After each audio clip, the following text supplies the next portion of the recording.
What's up, everybody? Jensen Cummings here. Thank you for tuning in. As always, we are talking farms today. I got Keith Sarasin out in New Hampshire, chef of the Farmer's Dinner on. What's going on, Keith? Hey, how's it going? So glad to be here. Yeah, we're gonna have a great show. I'm excited because you are taking the restaurant chef and putting us out on the farm. I think that is a unique model. I think it is an important model. I think chefs have a huge opportunity and potentially responsibility to kind of move ourselves towards the farm, towards the food system and what that really means. So Chef Farmers Dinners, I'm excited about that. And we're going to talk a little bit about Archive and Noah, who cannot be with us because he has a calf, giving birth or got hurt or what's happening? It's kind of birthing season for some of the calves, some of the cows on the farm, and so he's literally birthing a cow right now. I honestly wish he was on the show, but I think it's even better that the guy is literally doing what he's meant to do out on the farm right now. I think it's the most perfect thing that can happen. So in this episode is really focused on one of our new channels, Best Served Whole, exploring the whole food system. And I think it's an important thing to have a chef on talking about kind of the connective tissue. I think chefs, again, have a huge opportunity and responsibility in that. So Best Served Whole, look out for more episodes focused on every facet of the food system, which I think is going to be super, super important. All right, Keith, tell us about what exactly they can expect from the Farmer's Dinner. If somebody comes out to New England and says, I got to get in on one of these dinners, what can they expect? Awesome. So we've been around for 8 years, started in 2012, and had this concept where, I was working in this industry basically my entire life. And I wanted to start bringing the farmer and the chef together to really collaborate. I mean, we're getting produce from, 3,500 miles away, things like apples, which grow like crazy in New England. So I went to some farms, and I was like, hey guys, like, why aren't we doing business together? Why aren't we spending more time learning from the farmers? And it ended up putting me down this crazy rabbit hole where I ended up really falling in love with the farm, getting to know so many of the amazing farmers that I didn't know before this. And we threw the first Farmer's Dinner in 2012 as just a concept of bringing the chef and the farmer together. The farmer came out to the dinner, and in between courses, they would get up and they'd talk about what they do. Farming, we think of that old farmer on a tractor and, generations have gone by, but the industry's changed so much. Just like our industry changes, their industry evolves and changes too. And at the end of the dinner that sold out, everyone kept coming up and saying, what a great event. And I got to admit, man, I never thought of it as an event. I just thought of it as we're putting out some food. Yeah. And so the chef at the time who we took over the restaurant with, he's like, hey, let's do another one of these. So we launched another one about 4 weeks later. And when we put tickets on sale, it sold out in like 24 hours. And we ended up having about 100-person waiting list, which was crazy. Wow. Yeah, it was nuts. And so, it wasn't a business. I didn't, start the Farmer's Dinner and think, what a great business. I just cared about farmers. And 8 years later, we have served, 15,000 people. We've given $125,000 back to local farms. We've sold out 86 events coming up, have an event tomorrow. And I still don't look at it as a business in a lot of ways. Obviously, we still have, the business side of it. But tomorrow, when we get to do another one of our dinners, these people are friends. These people who we spend a lot of time with. And all we want to do is honor the work that they're doing. I'm a fan of everything you're saying right now. All right, let's take people back a little bit. We always like to start with kind of where we catch the hospitality bug. Where and when did that start for you? You said your whole life. You've been in the industry basically your whole life. So take us back to that moment when it all started, when you got into this crazy industry.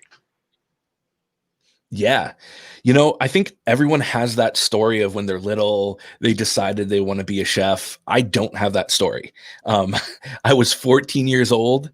And I wanted a mountain bike, and my mom and I just, I never met my dad. So it was just my mom and I. And so she's like, we'll go work. And I was like, cool, I can do this. So got out of the house and started washing dishes at a local sub shop, and I hated it. I hated every second of it. Then they finally let me start making subs and stuff like that as, a year in, and I hated that too. A friend of mine named Steve, he was the one who wanted to be the chef. And so he would go to another restaurant, he'd apply, he'd get on the line and he'd be like, come work with me, come work with me. And of course, you're a teenager, you want to work with your friends. It's what we do. And he would torture me. Like those line stories of like being in the weeds and like right. Oh, the hazing was so thick. He was such a joker, and he would just screw with me all the time, throwing baked potatoes across the line, hit me in the face. I'm like, you son of a bitch. You know, it was horrible. And I still never wanted to, like, I was like, if I didn't want to cook then, I certainly didn't want to cook now. And so for me, I kept going though. Like he got promoted to kitchen manager as the years went on, and I went to school for psychology.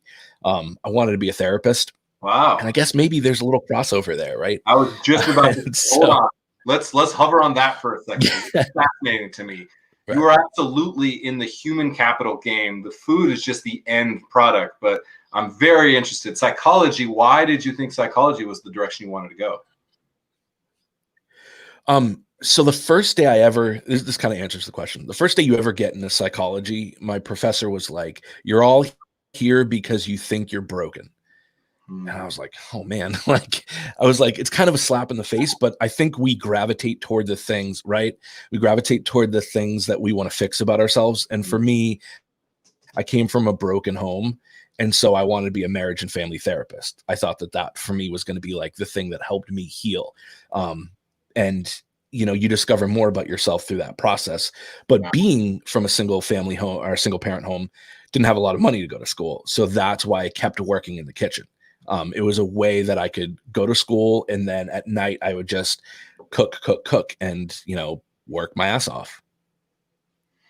Yeah, it makes a lot of sense to me. All right, we're going to get back into this because I think the psychology angle is interesting, because more and more moving forward, I've mentioned the opportunity, responsibility that I think chefs have. I think the psychology of the way that we connect story to the way we are as chefs, I think is important. So we're going to get back to this. Psychology is going to play a role. I'm already like, the wheels, you got the wheels turning, my friend. I like it. So move us forward a little bit. Cool. Then you weren't sure about it. You hated it, but you liked working with your friend. You thought psychology. Give us that moment, that seminal moment where you said, you know what?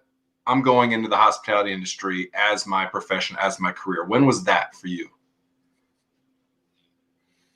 So I floated around a lot, right? Like I, you know, ended up graduating, and cooking was the thing that I did. And when you kind of do something over and over again, you get stuck in that pattern. I still didn't like it. I wasn't in love with it, but I would take opportunities and work my way up through it. Kept thinking, well, you know, I need to get my doctorate. You know, that's what I need to do next if I'm going to ever get to do what I want.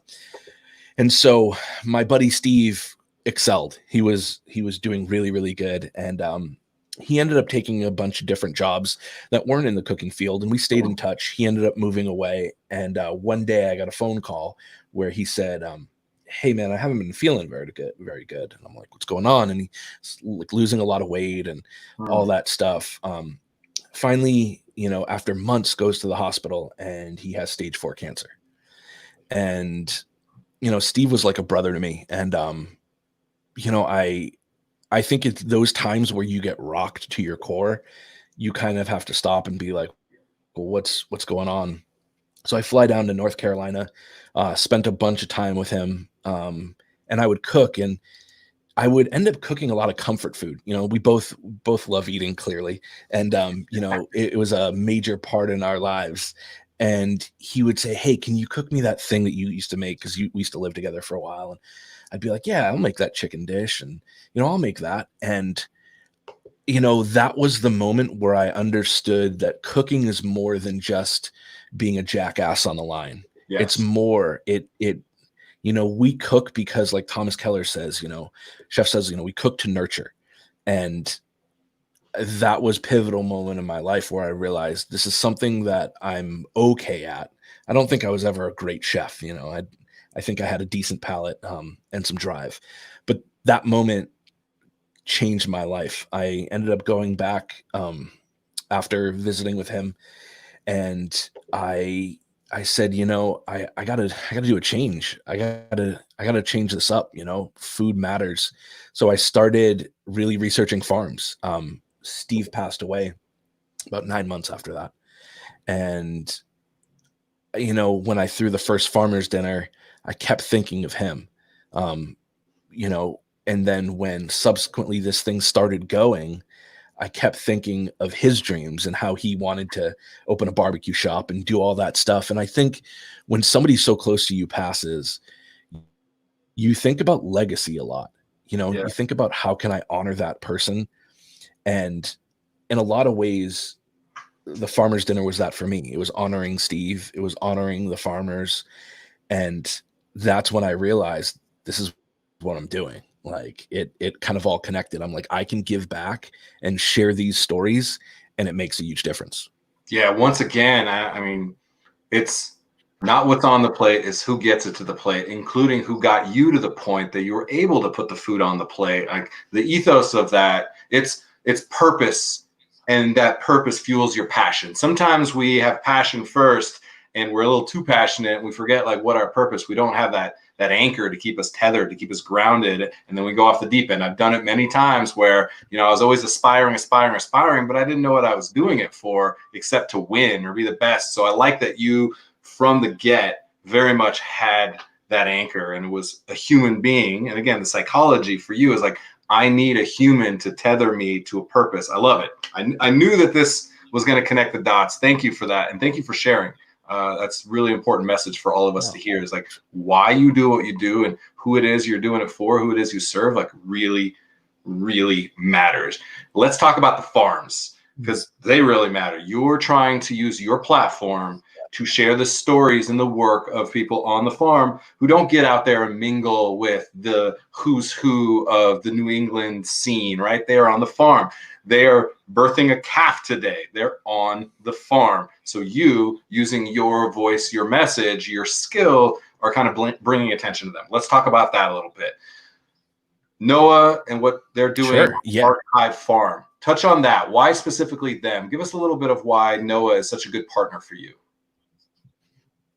Sure. So, you know, I feel like intrinsically so many of us are connected, whether that's, you know, we have that, you know, person we know who knows somebody. And Noah was that for me. One of my mentors and one of my really good friends, a guy named Patrick Susi. Patrick and I have cooked together on a million different farmers dinners. He's somebody that when I'm working something out, I always text him or I'll call him. Brilliant. One of the best chefs I've ever worked with. And he would be posting all this stuff about Archive Farm. And I was like, man, like their stuff looks amazing. Like the marbling of their meat, like everything that they're doing. And he's like, yo, you need to hit up Noah. And so Patrick will do this thing. And I know Patrick will see this. So screw you for doing this. He'll do this thing where he'll be like, hey, yo, you should do this. And then I'm like, yeah. And then he's like, no, you should do this. And he keeps putting it in my head until I'm like, man, he's right again. You know, like I should do this. And so I reached out to Noah, ended up just saying, hey, I want to come see the farm. I want to come hear your story. Yeah. And after doing this for so long, one of the things that we do with Farmer's Dinner that's so unique is I don't care about the product as much as I care about the person, right? That's a huge differential. Like everyone can grow a tomato, and some tomatoes are better than others. There's no doubt. But at the end of the day, I care about the person growing that. My job isn't to just promote the tomato. It's to say, hey, this person is awesome. I need to step out of their way and just let you know them. And Noah was that for me. Noah's a person who has this farm in Chester, New Hampshire, and he grows American Wagyu. And you know, we're used to Japanese Wagyu, that A5 stuff. That's just insane. American Wagyu is absolutely unbelievable. Yes. The marbling, the way that his calves and his cows are raised is just unbelievable. So much so that I was like, you know, when I was there, I was like, I want to just buy a bunch of stuff. So I bought a couple $100 worth of meat. And my thing is, when you work with a new product, you don't put seasoning on any of this stuff. You like put it in the pan, salt it a little bit, and taste, you know, because when you raise a calf and it goes to process, or a cow and it goes to process, you know, it's a long process. From grass fed, it's anywhere from 18 to 36 months. Yeah. 36 is on the high end for some of these things. And I believe that's where Noah's starting to get into that longer kind of legit longevity for his calves and his cows. And you can finish it with grain or you can finish it with grass. Now, everybody unanimously is like, oh, well, grass is the best. The problem is it's very lean. And so you need that calf to have some fat because you want that marbling. At the end of the day, if you eat a tough piece of steak, and even though it came from the local farm, fat is flavor and flavor is king. You know, it's just the way that it works in this industry. And I get that. Noah's been able to take a grass-fed product and really, from the time that that calf is born to the time that it's processed, allow it to be what it's supposed to be without engineering or doing anything that he shouldn't. He's just honoring that life of the cow, and to see the process and to see his passion, it's amazing. Starving right now. Like, I'm thinking about this beef. It just sounds so good. And again, like, the beef is amazing. The human is even more so that. And because the human is amazing, the beef is amazing. Like, I just think those dots are clearly connected. All right, let's talk about your ability to sell out these dinners. You've had 86 of them. You're selling them out. You have people on wait lists. Like, let's talk to chefs now, because we do lots of events, and I've had events that sell out like that, and I've had events where we've had to cancel them because nobody went to them. You know, nobody bought the ticket, nobody signed up. It can be a challenge to get your message across when there's so much white noise. Let's talk marketing for a second, because clearly you've created a platform that has strength in marketing. And I know there's a lot of people that are passionate. They know the farmer. They got to go and, you know, clean the chicken coops, and they're like, respect now for the person raising chickens, right? And they don't know how to take the next step. They don't know how to sell out the dinner. Let's get practical for people. How do you do that? Sure. Yeah. So it's easiest to look in the beginning. So when this started, it was kind of a grassroots movement where, you know, 8 years ago, farm to table in New Hampshire isn't what farm to table is now. You know, a lot of people were like, oh, you're throwing a pop-up that's going to be a fad. And I knew that I was attaching my brand, if you will, to something that wasn't a fad. You know, this is just the way that I saw everything going. So for me, it was about finding, first and foremost, something I cared about. You're actually a great example of this, right? Where if you don't have passion, you go mad, because the work that you have to do as an entrepreneur is literally just stupid. You know, unless you care about this more than you care about anything else, it just doesn't matter. The amount of times that I have almost not been able to pay my rent, just made no money, did dinners for basically nothing, lost money. I have horror stories of like expanding. And if it wasn't for a really great support system of people, people believing in me, subsequently me finding some belief in myself, and you know, the universe or luck or God or whatever you subscribe to, you know, I wouldn't be here for this. So first and foremost, my biggest advice here is you have to be borderline obsessed with what you believe in, or you just aren't going to get it done. Yeah, you have to have tunnel vision sometimes. You got to put your head down and run through some walls. So I appreciate that. And you know what? People in the restaurant industry, they get that. The problem is, you might only need to run through 3 walls, and we run through 17 walls because we're just used to getting beat up and running through walls. When and where and how do you find that moment where you say, okay, this is the smart tactical thing that feeds my purpose and my passion? Where are a couple of the things, like, let's just, you know, where did you share your events? Like, how did you build a small community of people that gave a shit enough to buy a $50 ticket, a $75, a $100 ticket, whatever that is? Where and how do you find that tribe of people willing to support you? Where did you find those people specifically? So for me, I've obviously worked in restaurants for a while. So I knew a lot of friends who owned restaurants. Our first break came from a friend of mine who owned a restaurant in Nashua, New Hampshire. It was called Saffron Bistro. And if it wasn't for Chef Joe Drift, I probably wouldn't be here. He took a chance on me. First farm that we worked with took a chance on me. Carl Hills from Kimball Fruit Farm in Pepperell, Mass.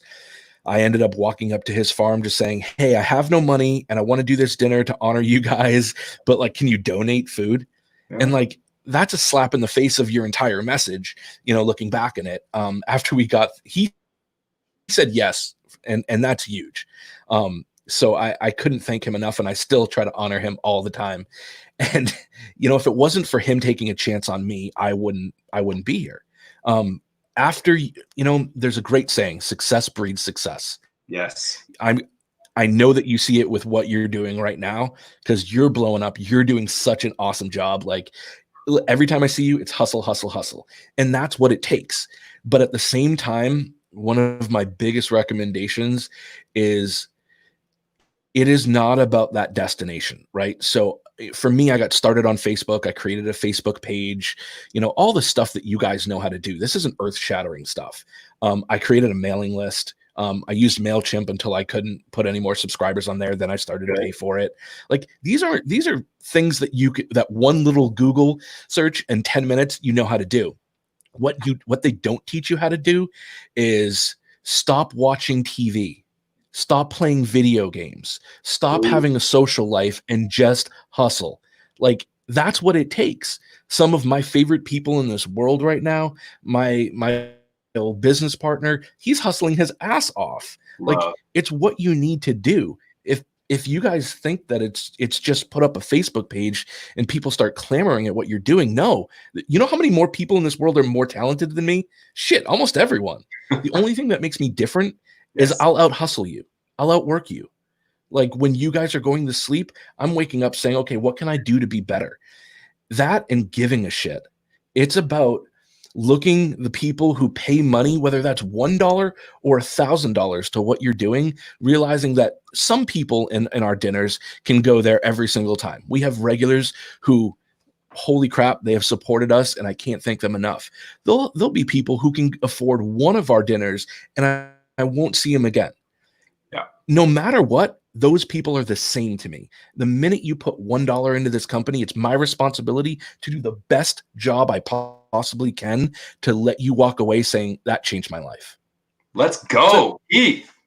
Fired up, man. It is straight entrepreneurial hustle, man. It is the grind. It is something, again, that's in the DNA of restaurant people. We have just allowed ourselves to get ground up. We have the backbone. We got this appetite and the stomach for it. We can hang. Yet you got to put yourself on the path and not be the victim of the path because you happen to be in this industry, and maybe you should have been an accountant, whatever. But like, you're in this industry. And so I could not agree more. It is all about figuring out what you're supposed to be doing and just go do it, whatever that is. And nobody's going to help you until you help yourself. And then you need to find people who are going to support you. You have to find your tribe again. And that's lonely. A restaurant, you walk in the doors and you're part of the club. If it means they're throwing potatoes at you or putting liquid smoke in your Coke, like I remember getting hazed my first job, it's still finding that tribe. And for you, it was finding the people willing to put $1 in. It was finding the farmer and being able to absolutely feel that their mission was now your mission. And so everybody watching, listening, that's it. It's the whole game. Then you find some tactics like, honestly, MailChimp, people wouldn't even think of MailChimp that work in restaurants because, we sometimes demonize technology because we like to make things with our hands, right? So I get that. So the Facebook page, the MailChimp, find 5 people, 10 people, 12 people that are willing to spend $1 and figure out how to reverse engineer an experience for them that connects the dots. That's your job. 100%. Keith, I love this, man. What's a couple other people that have supported you throughout the years? Because I think it's important to acknowledge, and you've been doing a great job acknowledging, which is your whole mission is acknowledgement, literally. So I love it. Give us a couple more people. Yeah, absolutely. As I get to that, I want to continue to rant on that stuff for a minute because it's a question that I'll get all the time. People say, "How are you so successful?" Well, first of all, that word is completely subjective, right? What's success? Right. Success to you may mean $1 million in your bank account. Success to me may mean something completely different. If we're in our industry because we're hoping to get rich, we're in the wrong industry. Go to hedge funds. You'll make a lot more money than we'll ever make. We're in this industry because we care. We're in in this industry because there's something weird inside of us that make us put ourselves on the line day in and day out and sacrifice healthcare, sacrifice food, family, social life. And we develop all these terrible things, alcoholism, drug addictions, all of these things because we're working and putting everyone else first except us. And that was one of the mistakes I made through this. Throughout the course of this, even though you got your hustle on, you got all this stuff, you have to take care of you. If you don't, you look back in 10 years and you go, all right, cool, I did all this stuff, but who am I? And I think that that's some of the stuff that's we need to be discussing in this industry. The hustle's great, man. The hustle matters. But if you've got kids and you've got a family and you've sacrificed all of that stuff for your little empire made of sticks, I promise you the first wind that comes down will knock it all down. And that's the way that it works. Sure. So yes, we need to hustle. Yes, we need to kick ass. Yes, I encourage you. I encourage you, even if you don't know what you want to do, you go down the path and the universe kind of opens itself up. You know, like Will Smith has this great video on YouTube, and I hope you guys check it out. He's like, the universe is like water, right? Where it'll carve its path for you, you know? And he talks about that all the time. And I think about that, dude. The only reason I've been able to write 2 books, working on my 3rd book, do all these things, open restaurants, do that stuff, is because I put myself out there and I'm sitting here going, shit, like I'm watching opportunities just pop up here and there. When you get to that stage, your job isn't to keep saying yes. Your job is to figure out how to say no. What's right for me? What's right for my mental and physical health? What's right for my family? What's right for my future? Because opportunities aren't hard. You don't work your ass off to make an opportunity. You work your ass off because inside of you, that's what you believe in. That's what matters. Dude, the psychology is strong. This is so important, is like balancing our ability to hustle and our ability to give a shit with our ability to do that in perpetuity. Like I'm victim of going so hard for 15 years, I couldn't do it anymore. Like I couldn't work in the kitchen anymore. It was killing me. And I had to take a step back and then find a new path where I'm still bringing immense amounts of value and still able to be the chef for people, but it's coming from a different side of the burner, right? And so I think it's an important thing. I don't know if I had found a way to have balance, would I still be in the kitchen? I can't speak to that, and I don't dwell on that. Yet I recognize that I put myself personally in a situation, so many of us have, that we just aren't going to be the 65-year-old line cook getting ready to retire with the pension and the gold watch because we burned out. It's real talk for sure. So I really appreciate you bring that to bear, to light. I think super important. All right, man. Parting thoughts. Give us the last 30 seconds of wisdom because I'm loving all this, man. Thanks. You know, part of it is enjoy the ride. I cannot say that enough, man. Believe me, there's a lot of peaks and valleys here. I've been through so much stuff with my mom passing away and trying to open a restaurant and you know, write a book at the same time. Life is always going to be ebbs and flows, but what matters at the end of the day is you can hold your head high and say, I did this with integrity. I did my absolute best during the course of this. And I know that even though I'm in that valley right now, that peak is still going to be there. That's what matters. I love it. I love that we started talking about, you know, best served whole, the whole food system. And we started talking about humans. And I think they're connected. You absolutely connected the dots. If you find sustainability within yourself, you can then affect the sustainability of the food system. That's it. What a perfect way to connect the dots and be able to do it again in perpetuity. Like you have what it takes. Like you have the groundwork and the infrastructure to do it again and again and again. If that means hustle, and if that means balance, if it means being on message, if it means supporting another human, if it means introducing people to delicious Wagyu beef, it's all the same. I love it. Keith, I really appreciate you being on. Thank you for bringing so much value to the conversation, man. This was awesome. Thanks for doing what you do, man. You do an amazing job. Honored to be here. You keep it up. All right, brother. You have a great day. I appreciate you being on. Cheers. All right. Keith Sarasin, Chef Farm Dinners. Check it out for sure, because you're not just going to have delicious food. You are going to meet the farmer. You're going to know the name of the cow. I guarantee you will know the name of the cow. You will hear the story of the calf being birthed today. When you go to that dinner, it matters. It really, really matters. So I appreciate Keith bringing some insight to kind of that. All right. That's it for today. Thank you so much. Best Served Whole. Love that we have kind of these new channels exploring the whole food system. It's going to be very, very important in the end. Chefs, amazing opportunity and responsibility to be able to be those advocates, to bring your skill and your voice and your platform to bear for those farmers, those ranchers that are out there doing important, important work. All right. Appreciate you all as always. Cheers.